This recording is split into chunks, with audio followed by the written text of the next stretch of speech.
Hi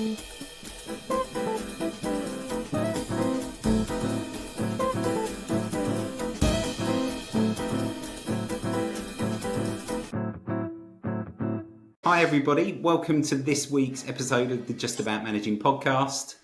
I'm Chris Dingle, there's John Lloyd, and this week we don't have Lee Smith, he's got a prior engagement, but we do have a guest eagle with us, Nick Reed. So hello Nick, welcome to the podcast. Thank you very much, nice to be here. Brilliant to have you on. Right, and obviously you've joined the week where everybody is mad for it, right? We're mad for it, right? So everybody's got Oasis fever. It's still sunny outside, so it's like brilliant to get such an engaging person like you to join us on the podcast. All right, so John and I know who you are, but not everybody else will. So perhaps you can introduce yourself. That'd be cool. Let's start there. Yeah, fair enough. Thanks very much for having me. It's a real shame not to meet Lee, but it's lovely to reconnect with you guys. Obviously, we're all HSBC alumni. Very briefly, for those that don't know me, I'm a chartered accountant by training, and I've worked in investment banking for 30 years or so. I worked for a hedge fund for a period of time as well. But most recently, I was working for HSBC, which is where I met you guys. Working in global banking and markets in COO type roles.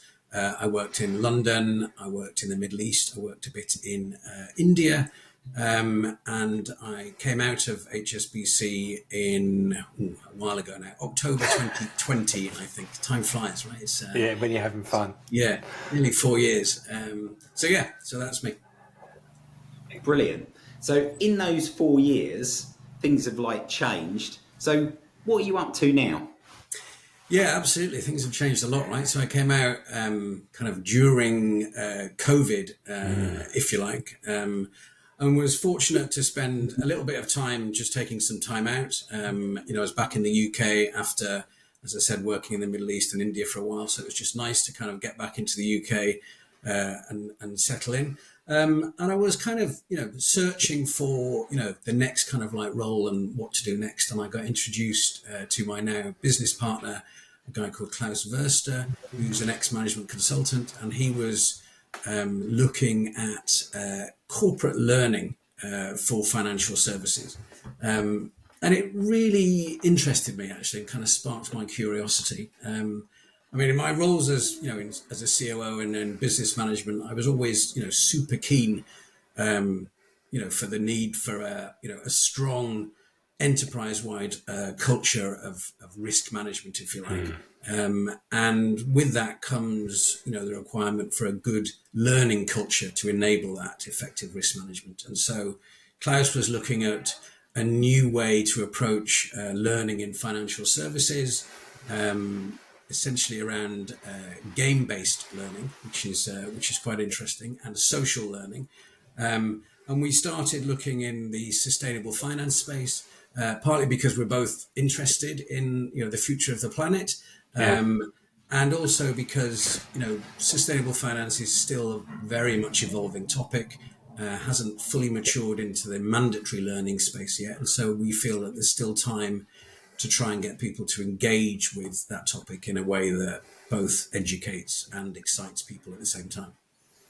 It's fascinating because everything you say kind of chimes me. I got to the point, I think, in working in investment banking where I almost became apathetic about the learning structures that was there because it went too far down the kind of automated route and that human connection interaction. And I think, particularly in the financial service industry, it's become so dominated by regulation that it's focused on it. And my personal reflections on, my own development is the further I've gone through my career, the less it became about developing me and learning from the organization. And actually, the more it became about making sure I was learning stuff which was just ticking a box from a regulation perspective. So, I think that you kind of step back and you start to realise that actually, I've got to do more for myself here. But equally, it's that connectivity of that person to their organisation, and that trade in between is all about the quality of that learning, isn't it?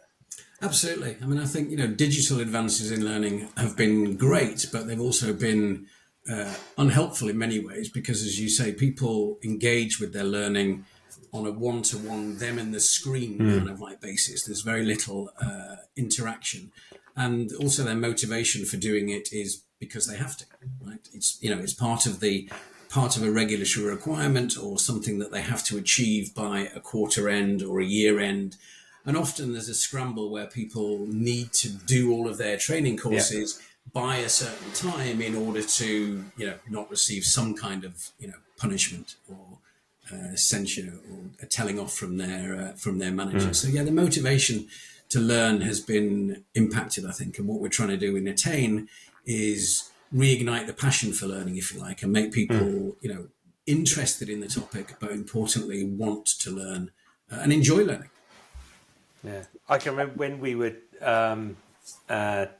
doing some work when I was HSBC, when I was in my risk management role, and we were looking at risk culture and ownership of issues and actions, and we made a board game with an external company, and it was, I won't claim the benefit of the idea. It was their idea, but we gamified it for that, for relevant to an operations business. And it was fascinating going through understanding, okay, well, how does that drive different behaviors, and that level of time of engagement, just thinking about a subject compared to watching and the visual learning and the different impacts of that.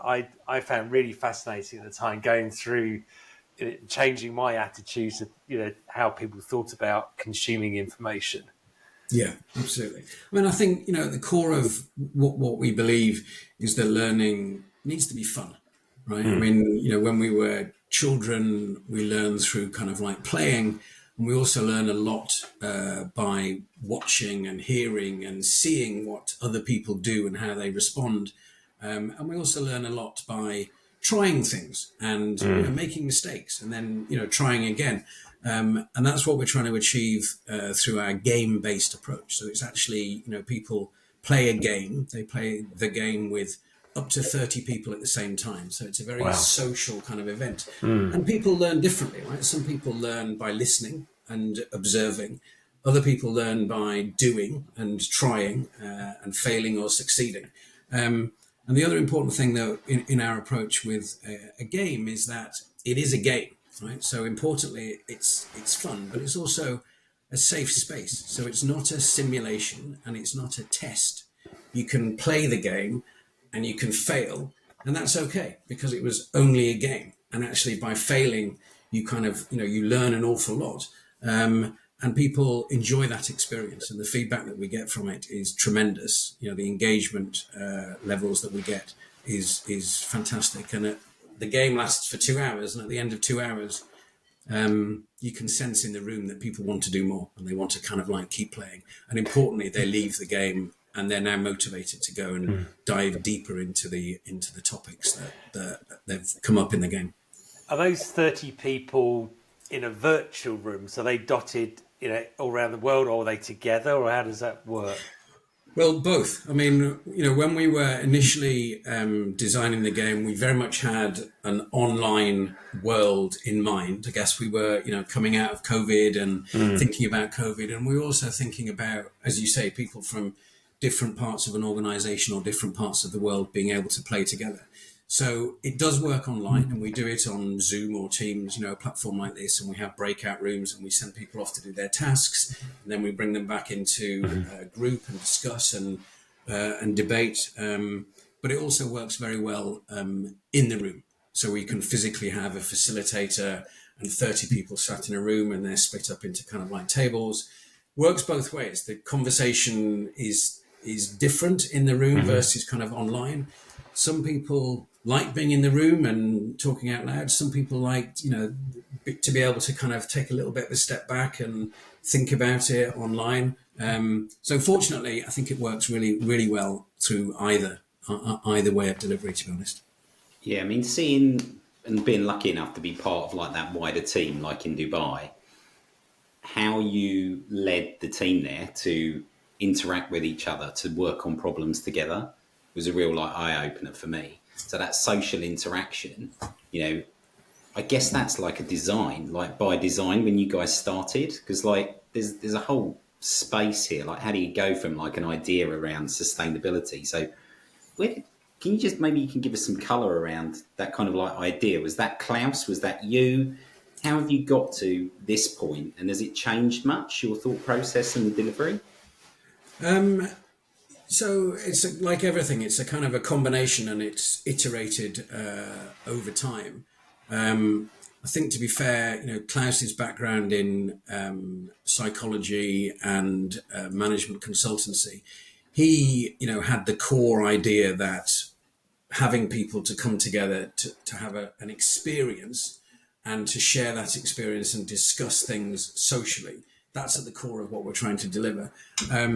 But they're very kind words that you say about my time in Dubai. But you're absolutely right. I fundamentally believe that if you can create an experience where people are willing to share, feel confident to share, and are okay asking, what some people might say are stupid questions. I think the three of us know there in fact are no stupid questions, but you have to create an environment where people have the confidence to speak out loud or to suggest kind of like something without fear, right? And that's that's part of what we're trying to achieve through the game as well. It's trying to create that atmosphere where it's safe, it's fun, you can try things. People learn an awful lot, I think, through that by suggesting things, by listening to what other people think.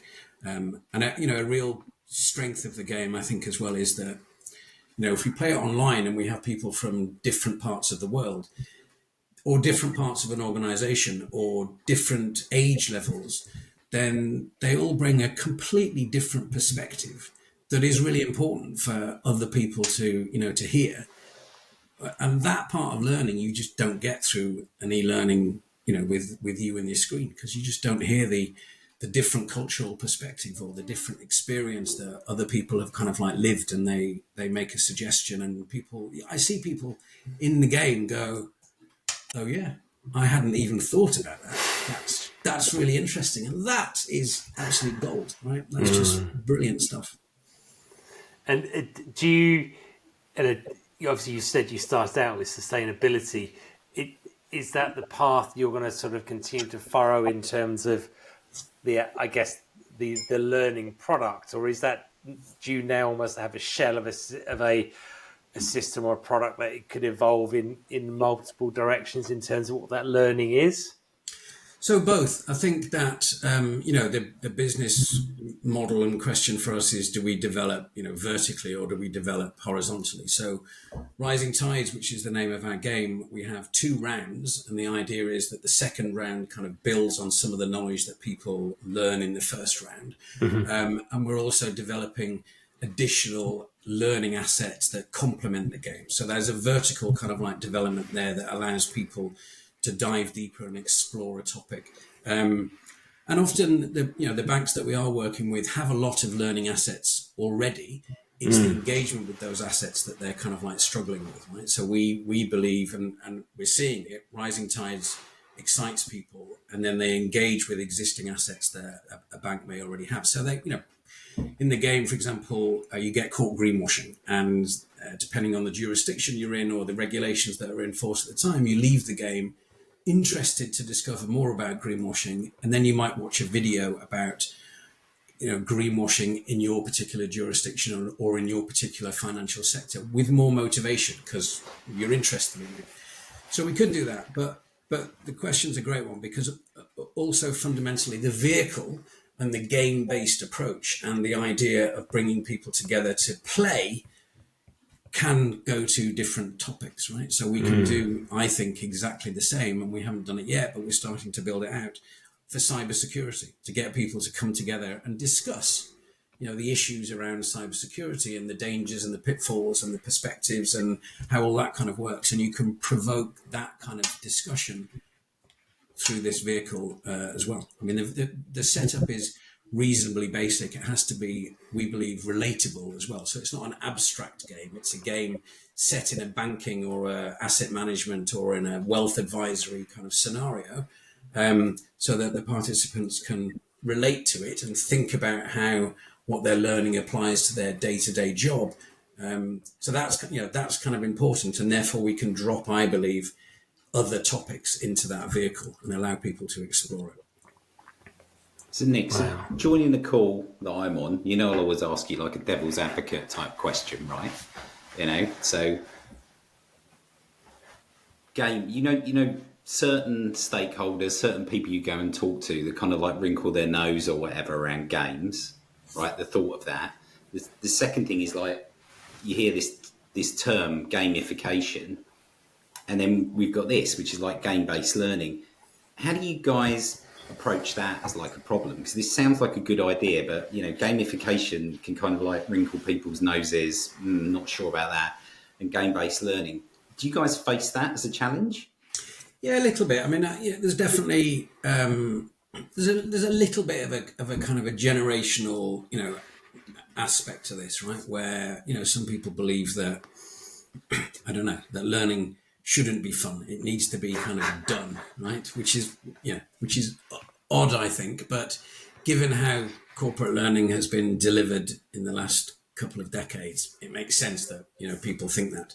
And then there's gamification, which is a kind of a motivational tool, if you like, which is around scores or league tables, and bringing in a kind of a competitive element, if you like, or a scoring element to motivate people to want to do more. And there's a place for that, absolutely.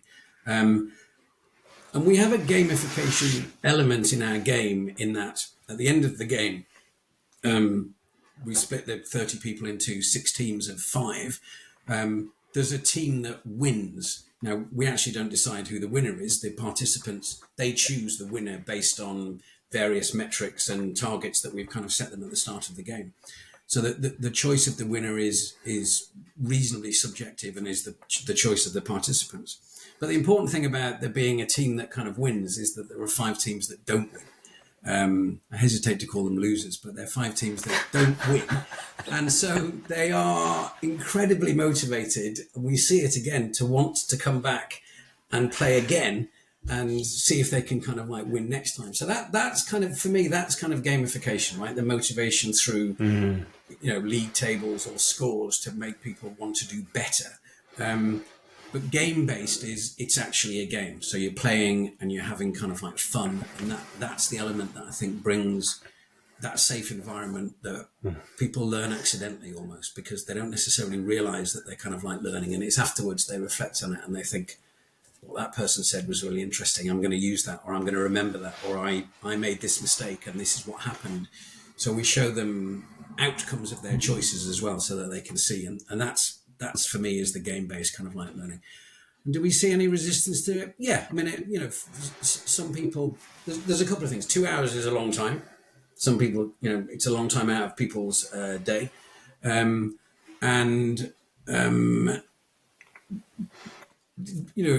determining what's the actual kind of outcome of the game. Are people better at sustainable finance before they played the game? And are they better after than before they played the game?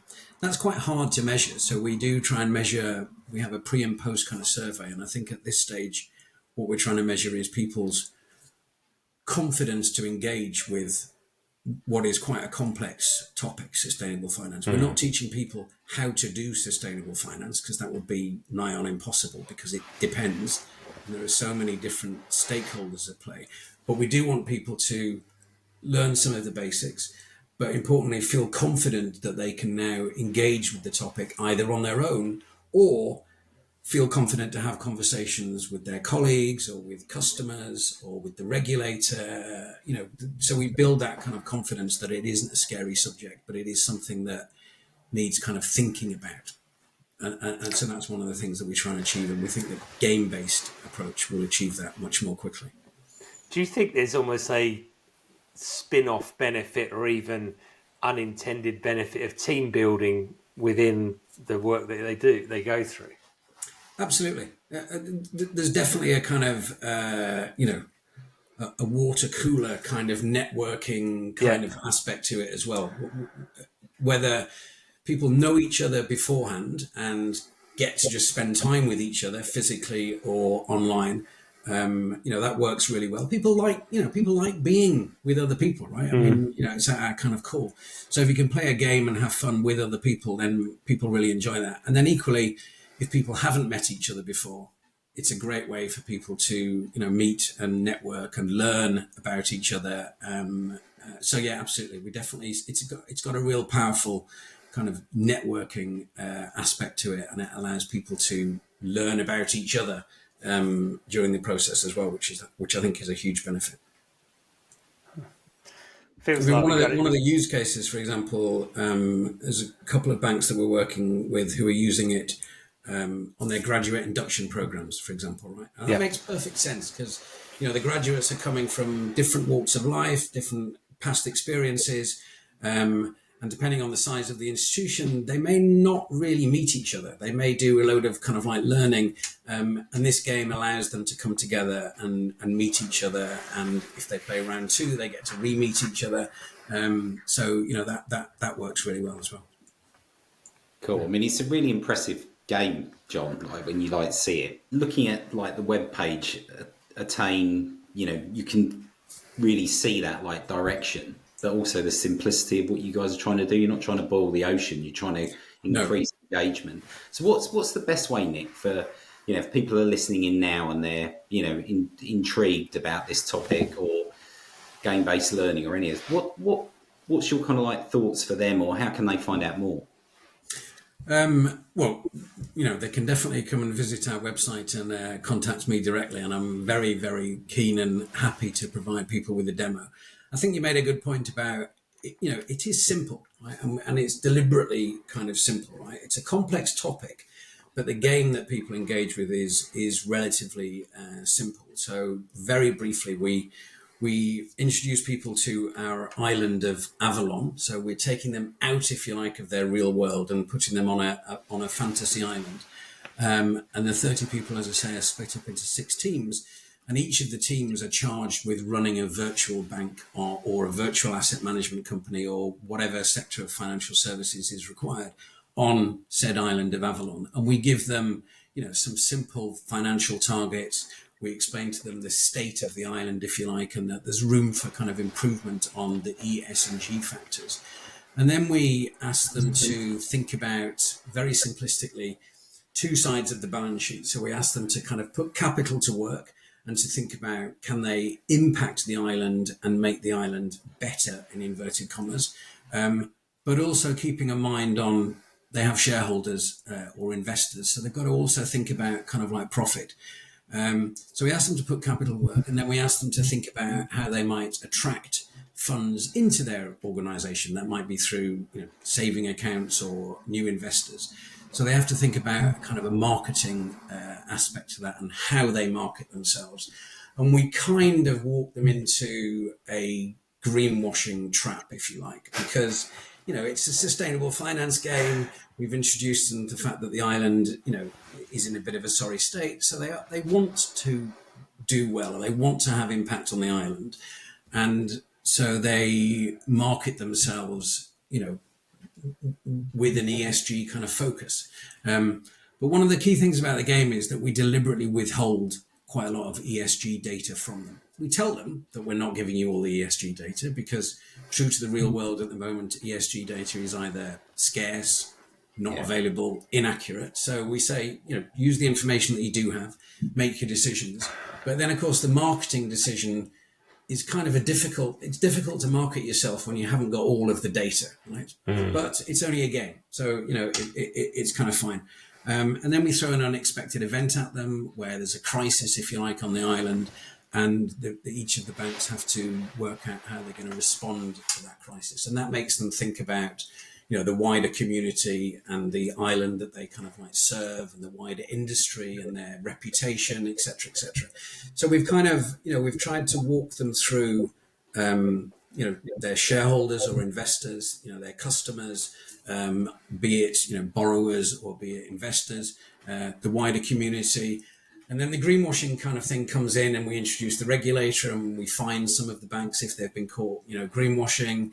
So they've thought about the variety of kind of stakeholders that they've encountered along the way in a fun kind of environment. And through that, we then show them, okay, based on the decisions you made, what's the outcome? What's the outcome on your finances? Because different choices have different consequences. One of the loans, for example, may default, which is unlucky, but it's only a game, right? It's meant to be kind of like fun, but that has a financial impact. Have the choices that they made impacted the island in a positive or negative way? And then we get into the gamification bit where we show kind of league tables, be it profit league tables or losses, impact league tables, reputation league tables, and then we say, well, who's the best bank? Who won? And then we ask the participants to have a discussion and a debate about which bank they think is the best bank, and then we kind of ask them to think about what they learned or what they might do differently. So we ask them to write a future kind of like strategy, to reflect as a team and as a group on what happened, and to think about, as I say, what they might do differently. And that allows us to kind of segue into round two, which very briefly allows teams to access more information to make more informed decisions the next time, around data, around expertise, if you like. And then we end the game there, and hopefully they're wanting more to either come back and play again or come back and have a go at round two. Yeah, I mean, we've spoken about this on the podcast a few times, John, right? The importance of psychological safety. And this is like that in action, right? Particularly around like a hot, unknown, evolving complex product, right? And process, and, the whole environment's changing. And the demanding, makeup of the team, and the fact that that's changing through the generations. So, for listeners out there, the reason why we thought we'd bring Nick on is not just because Nick's, just a fantastic guy, albeit he's a City fan. Aside from that, actually thinking through this stuff and creating product and things that come to market that create that psychological safe space and actually work through the diversity of teams, and location, and work from home, and the challenge that everybody has around engagement is real, right? And it's just fascinating, I think, to kind of see that in like a real product. Yeah. No, I agree. I think you're right, Chris. The product that you've created, Nick, it kind of does it crosses into a lot of the subjects that we end up talking about, whether it be management, right through the psychological safety, communication, team building. So it's lovely to see you've almost like combined your kind of wealth of experience and views into something which is a complete product, but it's commercial as well. It's fascinating need for it. I last year I was doing some work with one of my clients, and they asked me to do a series of management training for their kind of mid-management layer. And the head of HR at the time, she said to me, you can only have an hour per session. That's it. And it really, really makes you think about, to your point, you've got 2 hours, but it really makes you think about, okay, right, what do I need to get across? What do they want to walk away with? What do I need them to be thinking about in advance? And it changes. And I think this thing, even I felt going into that, and it's kind of links into your intro, which is that I'd almost been bred into training, which was either really long or it was on the web, and there was nothing in between. And when she said you've got an hour, my heart kind of sunk. But actually, it was probably the best thing she said to me, because it completely challenged my thinking and says, okay, well, how do I go about this? And and it really made me think about that whole concept of, it'd be really easy. I could just give everyone an article to read in advance. Yeah. Yeah. But the reality is, to your point earlier, is just not everyone actually can learn and consume through reading. You know, you've got visual, audio, etc. So, and that's how I found one of our other guests we've had on here, and the podcast went live this morning, Vince Sanderson, through actually trying to find material that was suitable that someone could watch in advance of a course. So, yeah, I think it's fascinating but you've got, in some ways, you're in an enviable position because you've started out with your sweet spot, and it gives you, to your point, that you've got so many options in terms of, okay, right, how do you refine it upwards? But actually, it could be cookie cutted into so many other products, and actually, the relevance goes even beyond banking and finance. Yes. Yeah, absolutely. I mean, I agree, and hopefully, many other people agree as well. I think, hopefully, many great things, simplicity is at the core, right? And to your point, what's the holy grail when you're kind of managing teams and trying to move everybody forward at the same kind of, on the same hymn sheet? You want people to communicate with each other, and you want people to get on with each other, and you want people to kind of share. But you also want people to have the confidence to ask questions and to think critically and be curious. And that's what we're trying to hit in this kind of learning, right? We're trying to get people to spend a bit of time with each other, learn about each other, learn about a particular kind of like topic, to think critically and to question and to be curious, to see what happens and understand kind of like outcomes, and also appreciate that it's not hard, but it's also not easy. It's certainly not hard if you share and you communicate with each other and you bounce ideas off each other and you kind of like try things. Then the team, I think, will move forward in the right way. Whoa, what a fantastic conclusion, Nick, for the first part of the podcast. So everybody listening, thank you very much, Nick, for joining us for the first part of the podcast. Now, for those of you out there, you know that we have a second half of the podcast where we talk about something completely unrelated to the first half. Now, Nick, being an avid listener of the podcast, said, can I stick around for the second half? So Nick is truly going to get subbed in like Haaland at City for Lee for the second half of the podcast. So please do stay with us and listen in for part 2.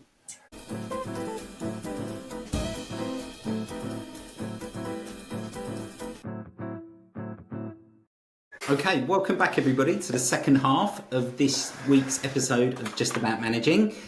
Now, there's only really one topic that we could talk about this week with the comeback of Liam and Noel and Oasis, and Oasis mania going off all across the UK. If you're outside the UK, you'll probably go, what's Oasis? Is it a drink? Whatever it may be, it's in the desert. But in the UK, Oasis means like epic rock band from the 90s. They were like everywhere. Cool Britannia. They even had... Kevin and like actors used to pretend to be them and walk around like this. If you could, you just imagine me doing the actions if you're listening in. Clearly, I look nothing like any of them, and neither does John. Nick, maybe a bit more than we do, because at least it's here. Okay, right. So, bearing in mind that amazing comeback, what we thought we'd talk about this week is, what is your favourite comeback story? Okay, so what's your favourite comeback story? So it can come from anywhere. Now, we'll probably, I did think about not doing this because I can just predict the future. I've got a DeLorean, like what Nick Reed is going to say in this space in a minute. But there is only one place for me as a United fan to start with comeback stories. Okay, so comeback story, probably the best £12 I ever spent. Takes me back in time quite a long way for when Man United were good, and more importantly, even longer than that, when I had hair. So all the way back to 1989. Must be a long time ago if you can buy a football ticket for £12. Yeah, well, unbelievably, this was the Nou Camp, Barcelona, the final of the Champions League, and I was in the top tier behind the goal when Man United completed the treble. and that is without doubt the best 3 minutes of football I've ever enjoyed, and probably the worst 89 minutes of football that I've ever enjoyed. However, it was just amazing. So the 3,000 pesetas, and that is without doubt that absolutely, for me personally, the best comeback ever. Yeah, and when I think about it now, the hairs on my back of my neck, they are standing up now. It's like mad. There was a picture because of it's me. the only hairs he's got left. Yeah, it is. It's like it, because I haven't shaved my head today. I normally do at the end of the week. But there's a picture of me here. Here it is, in the new camp before the game, and that is absolutely my favourite comeback in that thing. And what's mad is that Man United were losing that game. They were dreadful, but they still had the spirit to keep going all the way to the end, threw on all the subs and went for it. And the timing between the first goal going in terms of the ball being on the pitch, and the final whistle being blown at the end of the game, in between the first goal and the second goal, there is only 52 seconds of play. So that is definitely the most exciting 52 seconds ever of me experiencing and watching any sport, and is without doubt my favourite comeback story. So, John, what's yours? Mine I ramble into this. So I got a little bit analytical when you started, when you posed the question, and I started reflecting on different types of sporting comebacks versus musical comebacks.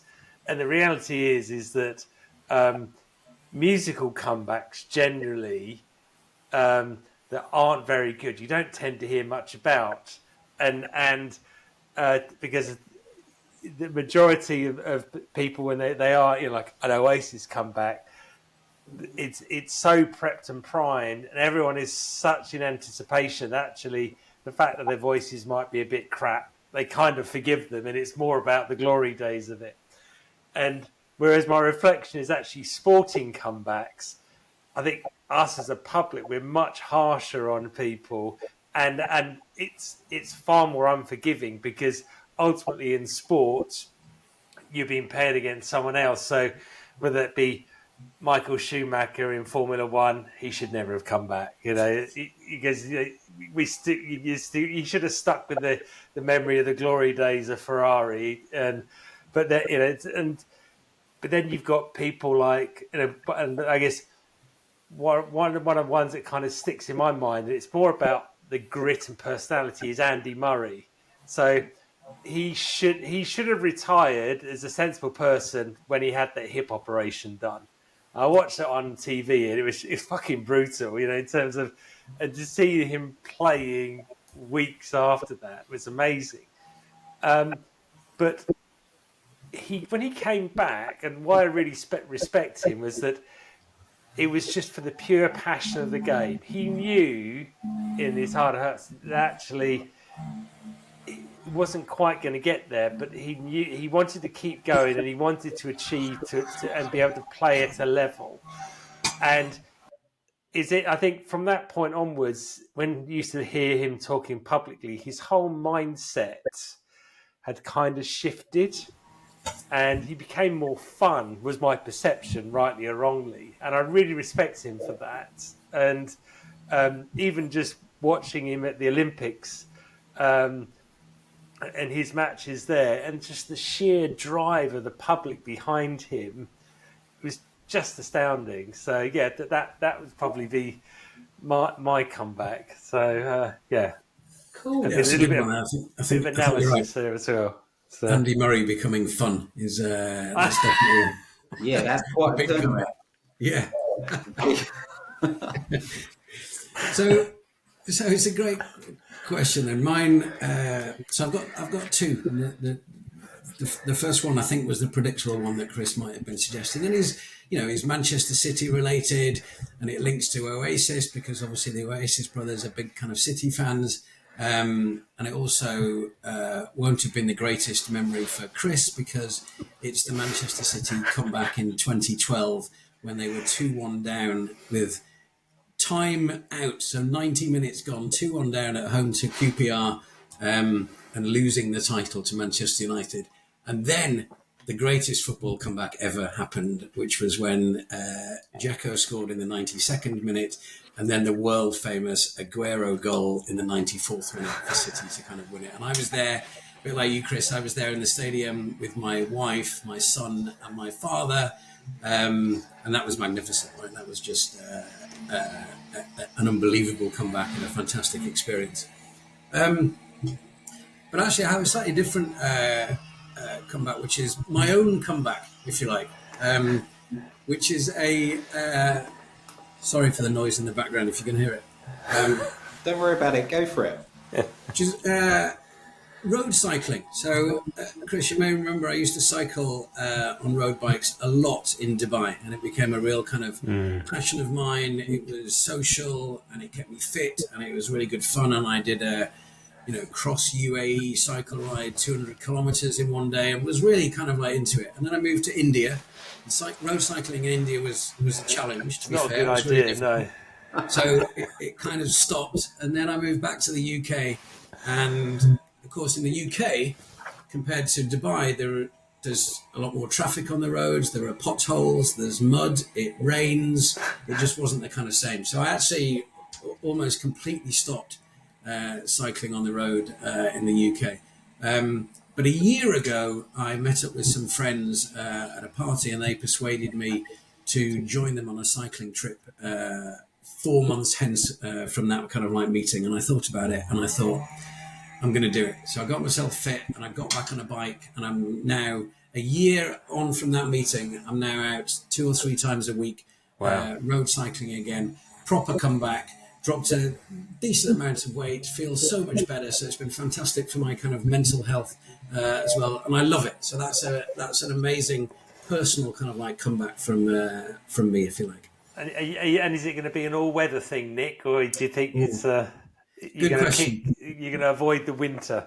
Good question. I'm going to try and make sure it's an all-weather thing. So, but yeah, that's a fair challenge. I'll report back in the spring.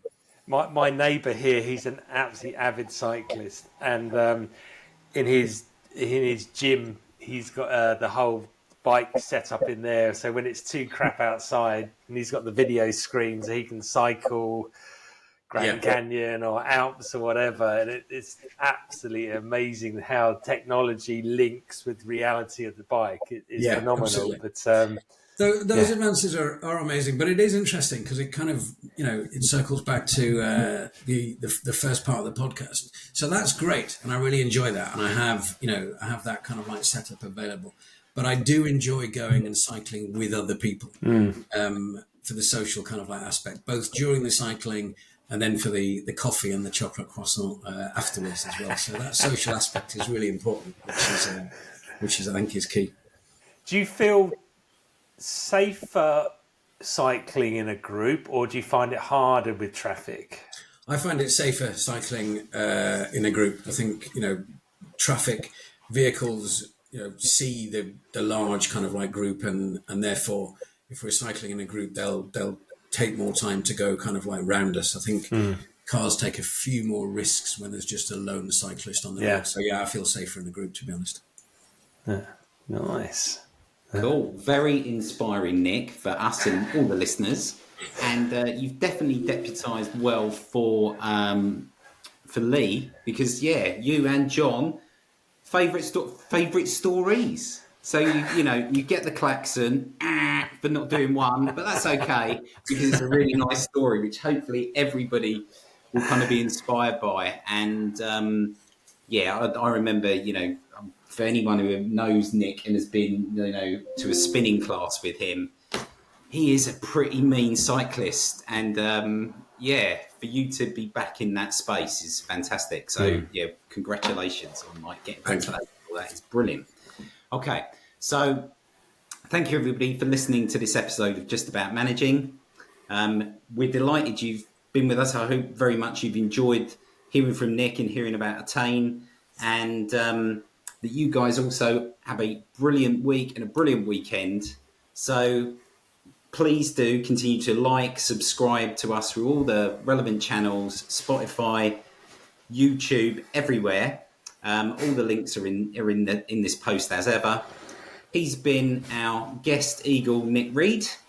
He's been John Lloyd, and I've been Chris Dingle. Thank you very much for listening to Just About Managing. Take care. Thanks, everyone.